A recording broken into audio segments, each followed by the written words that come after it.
On our broadcast tonight, On the Brink, Israelis running for cover as bomb shelters open. Imagine what it would be like if all the cities of the United States, from the East Coast to Colorado, 80% of your population would be in bomb shelters. It's called Lower Gaza, the network of tunnels built by Hamas that snake their way from Gaza into Israel. Prime Minister Benjamin Netanyahu on Thursday night directed the IDF to send ground troops into Gaza to strike the terror tunnels into Israel.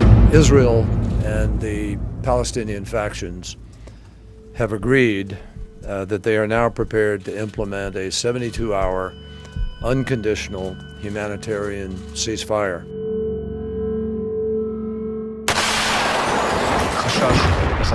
The moment I heard that my brother is the missing soldier, I right away wanted to go back and help. When we entered the tunnel, it was very dark. We barely saw anything, except for a trail of blood, so I knew exactly where I need to go. I told Lieutenant Shaked, wait here for 5 minutes. If I don't come back, I'm probably dead.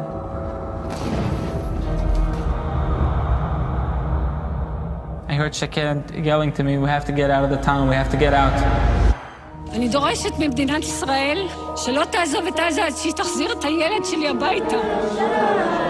הצבא אמור להיפגש איתנו במהלך הלילה. אני מחכה לך, אני מחכה לרקוד איתך בחתונה שלה. משפחה בצער רב מודיעה שהיא מקבלת את החלטת הצבא.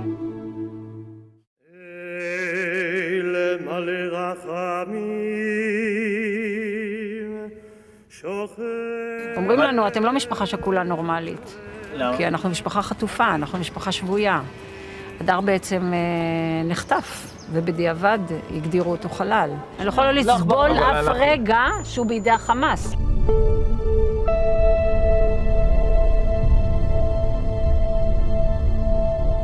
Hamas individuals use the cover of a humanitarian ceasefire to attack Israeli soldiers and even to take one hostage. That would be a rather barbaric violation of the ceasefire agreement. We would encourage the international community to respond to this and condemn it in the strongest possible terms. We have, and I have, unequivocally condemned Hamas and the Palestinian factions that were responsible for killing 2 Israeli soldiers and abducting a third. The UN has condemned them as well. If they are serious about trying to resolve this situation, that soldier needs to be unconditionally released as soon as possible. A year and a half after this brave and patriotic young man's murder, the family still languishes in limbo, unable to give Hadar a proper burial because Hamas is holding his body hostage.